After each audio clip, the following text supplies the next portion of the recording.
365 Awakening to Love. I'm your host, Tomás Garza. Well, and it's morning here in Phoenix, Arizona, where it's 9:02. And wherever you're joining me from, I want to welcome you. I know that people have tuned in and are likely tuning in right now from all over the world. So, isn't it wonderful that we have a global community here on Enlightened World Network to go deep with spirituality, to go deep with the study and practice of our own essence, of our own spirituality. And I really thank you all for joining me. Thank you all for your likes, comments. I love the comments and questions in the comment thread. So whether you're catching this live or on the replay, thank you for that. All the hearts and the shares are wonderful. So thank you so much for all of that.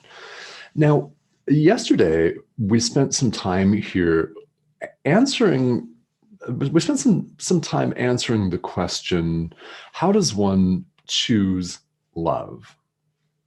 And it's a really good question because, as we know, we have a choice moment to moment in the present moment being the only moment that there is. We have an opportunity every moment of every day to choose love or fear.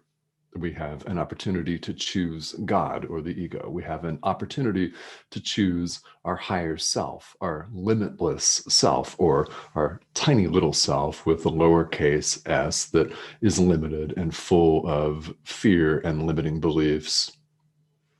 That's the difference.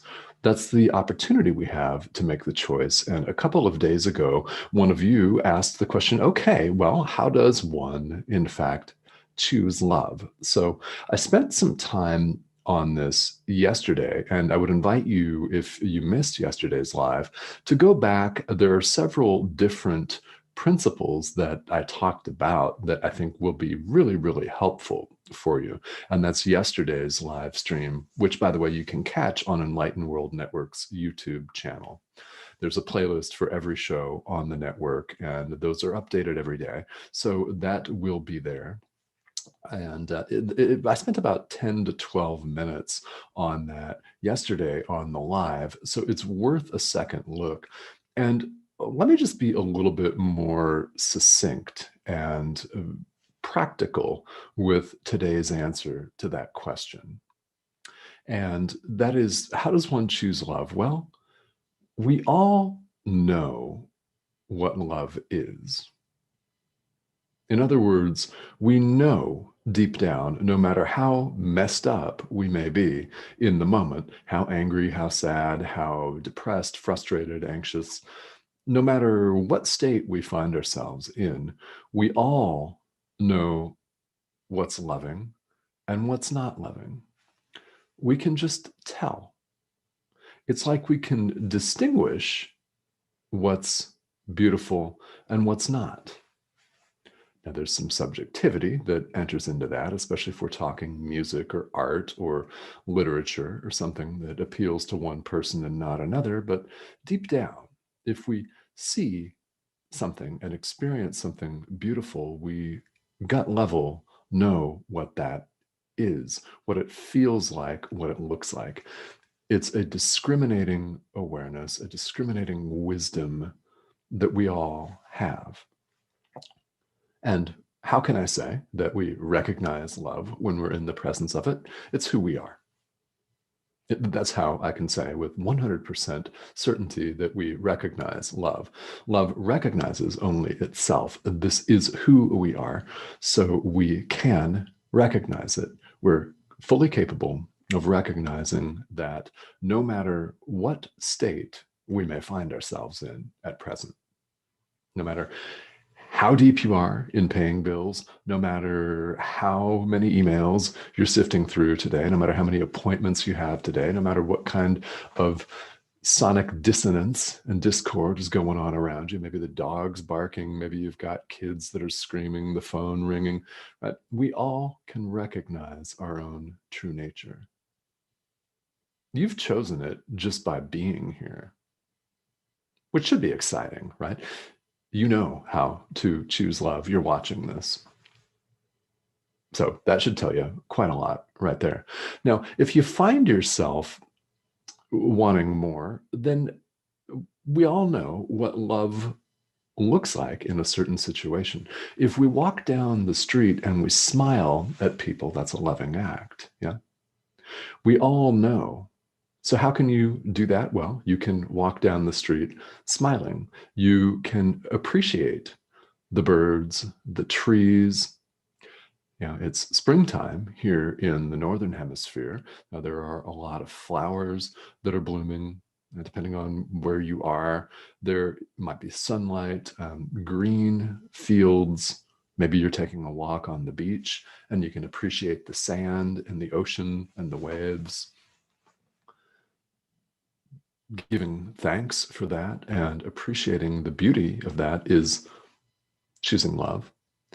Being kind to someone is choosing love. There are many, many, many ways that we can do this every day, every moment of every day. And we know what that looks like. So we have only to do it. Yeah. We have only to be love in action. This is who we really are. So how do you do that? Well, there are millions of ways. I mean, you can do it right now by giving yourself a break and maybe taking a couple minutes to meditate or breathe deeply.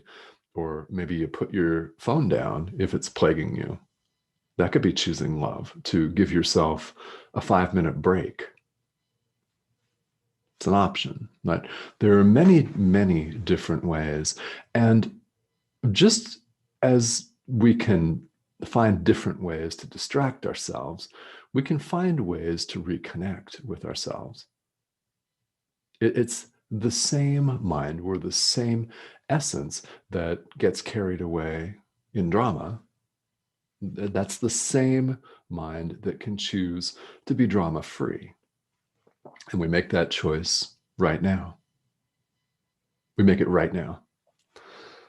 So that's, again, choosing love. So, question for you: how are you going to choose love today? So, feel free to type that in the comments. And in a couple minutes, I'm going to take a look at those and we'll talk about it. And this is great if you're catching this on the replay. Definitely drop in the comments, how are you choosing love today? I'd love to know that. I'd love to hear that, because there's no wrong answer for that. And as we've just seen by even just a couple of these examples, there are millions and millions of different ways to do just that. Yeah. And to experience the benefits of that. So how are you choosing love today? What does that look like for you? I'd love to know that. So let's go into today's idea for the workbook. And we're still in this period of review here on lesson 88. So what we're specifically reviewing, the ideas are lesson 75 and 76 today. And as you might imagine, they're very powerful. The ideas themselves are very straightforward, as they almost always are here, aren't they, in the workbook?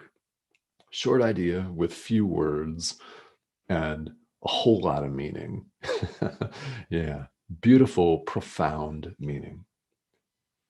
So, lesson 75, the light has come. The light has come. What does this mean? Who we are has always been there. Love, who we are, right? True happiness, true freedom, who we are. We'll talk more about that in a minute. That has always been there. It has always been and has never changed, despite all of our wild variances, despite our trips into frustration, lifetimes of angst, sorrow. Who we are has remained completely unchanged, unaffected by our drama, and honestly, ultimately, unable to even recognize all of the BS that we put ourselves through as human beings. We've created that. We can leave that aside. The light has come. It has never gone anywhere, and it is who we are. Lesson 76. I'm under no laws but God's. This is an idea that's very, very powerful. Why? Because we put ourselves at the disposal of all kinds of stuff in the world. Now, you probably know where I'm going with stuff. Yeah. Insert another word for stuff that does, in fact, begin with the letter S. And we put ourselves under loads of that, heaping loads of that in the world. When you think about it, it's true. I mean, is it laughable? Yeah, actually, yes. In the right sort of mindset, yeah. And it's also sad. And it is our reality here in the world. Now, I should say apparent reality, because it's not who we are. This should be exciting and wonderful and liberating. When I first digested this particular idea, I remember feeling liberated and as though a tremendous burden, that's a psychological, emotional burden, were lifted right off my shoulders. Right off. Gone, like turning on a light in a dark room. The darkness was gone. And never was there really in the first place. But it was, I made it real for myself, as we all do as human beings. We can make it go away. Now, it's not spiritual bypassing to say that. We have to actually do the work. Yeah, you have to go in and look at and uncover all of this. So we can't hide from anything. That, in fact, is what we've been doing lifetime after lifetime, is attempting to run away and hide. Everything that we label as negative is not, in fact, negative. It is simply an experience that's coming up for release. Therefore, it's a gift. And it is absolutely a great attitude to have, to see it as that, as a gift coming up for release. So we don't get to short circuit anything. Spirituality is not about having a beautiful material earth existence only. I had nothing against a new car. We just bought one this weekend, and it's really cool. Yeah, nothing against new clothing or a new job, a new career, a new romantic partner. Nothing against any of that. It's not where happiness lies. Happiness is internal. A true happiness is who we really are, and that is completely independent of anything external. That includes the physical body, by the way. It's completely independent of anything external. We are under no laws but God's. Now, what do? Well, we complicate everything in the world, don't we? We are under the dictate of governments. We have complicated legal codes. I'm in the United States. So we've got many multifaceted, complex legal codes. In fact, I've been to law school in a former career life in this lifetime, just a few decades ago. I actually went to school for that and studied all of this. It's deeply faceted, only it's really not complicated in the end, because we can leave it aside. What has happened with laws, with governments, with politics, with everything, is we've agreed that these are the rules we're going to live by. Now, from a spiritual standpoint, you can simply withdraw your agreement. Now, this is not advocating for anything political at all. It's not advocating for any kind of social solutions or lack thereof, and nor am I advocating that anyone withdraw from participation in the world. Why do I say that? Well, because We're here to communicate with each other, and we're here to bring the light. You are here to bring the light. You're watching this. So, any doubts about that? Any doubts that you are here to bring the light? If you have them, that's all right. But I would hope that you don't hang on to those. Let those go. There's a reason you're watching this. There's a reason you're interested in A Course in Miracles. There's a reason, if you've done this before, that you've come back to it. Now, if you've started the workbook and left off at a certain point, there's a reason why you're back. It's common enough, right? It's common enough because this invites us to do the work. Yeah, but it's also very beautiful work.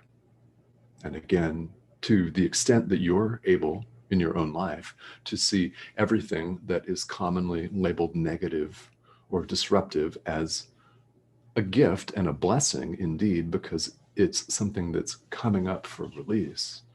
If you're able to have that mindset, then it is much easier, of course, to release that. And a tranquil mind is not a small gift. That is something that A Course in Miracles tells us in many places throughout, and it's one of the most quoted lines in the entire course. And it's true. When you think about it, it's true. A tranquil mind is not a small gift. In fact, it's huge.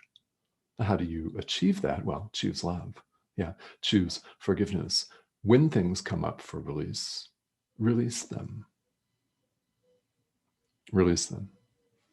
Now, the workbook in A Course in Miracles is one way that we can have this practical experience. This is one of the things that I love about this, is it's not asking us to believe this. You don't have to believe that you are under no laws but God's.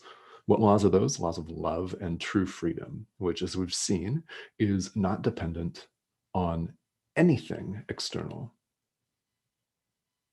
True freedom is you, your essence, you, who you are, without any of the baggage or the social conditioning, any of the preconceived notions that we have about ourselves. That's where we're all headed. It's where we're all headed. It's a beautiful, beautiful thing to realize. And you may have realized this in one way or another at one time or another. And if you have, that's a wonderful thing. You're absolutely in the right place watching this live stream. And you'll know that we need to remain vigilant and alert, because our habitual tendencies can very, very easily creep back into the fray, can't they? So we're under no laws but God's, and the light has come. In fact, it's always been here. It's always been here. All right. So I hope that these profound ideas make a big impact in your life. And if you've been going through this workbook with me, then we're reviewing them. And I love the way the workbook brings these ideas that we've previously covered into a more concise light. It summarizes the text and the explanation of the ideas. And if you do nothing more than just entertain these, even for a split second, doesn't matter if you actually believe it or not, if you're willing to set aside your judgment and preconceived notions for just a minute, even just a fraction of a second, that allows that light to rush in instantly and automatically, by the way. There's really nothing you have to do. If you set your judgments aside, light fills the gap itself automatically. And it's a beautiful thing. All right. So one of my favorite parts, of course, is the live interaction. And a few minutes ago, I was curious and posed the question, how are you choosing love today? Now, if you have answers to that, or comments or questions about today's ideas in A Course in Miracles in the workbook, then definitely please let me know. And we've got a couple of people that are on here joining us today. Hello, how are you guys? And yeah, how are you choosing love today? That's really what a is the question is. And there are so many ways. There's so many ways to do that. And when you hear a spiritual teacher, any spiritual teacher, say that again and again, it's not just repeating something that sounds good, that's abstract and, is a good soundbite. It's real life advice because the benefits of that are astronomical, aren't they? I mean, I'm certain that you've probably experienced some of this in your lifetime. And if you have not, and I think you have, when you do, it's really tremendous. It is a very, very beautiful thing here. So I'm going to bring these comments up one more time. And I really thank all of you for tuning in. This is so much fun to share my experience with the course with you. It has utterly transformed my own life and many of yours as well. And a reminder that if you have a different spiritual practice, these ideas can be used to augment your current tradition. They can be used to enhance and deepen your current understanding and therefore strengthen your own walk, whatever that looks like for you. So it is absolutely universal. Everything that we're doing here in the workbook is applicable to anyone's spiritual practice anywhere in the world, no matter what tradition you currently practice. All right. So thank you, all of you, for joining me here today. And I will see you again tomorrow. This live stream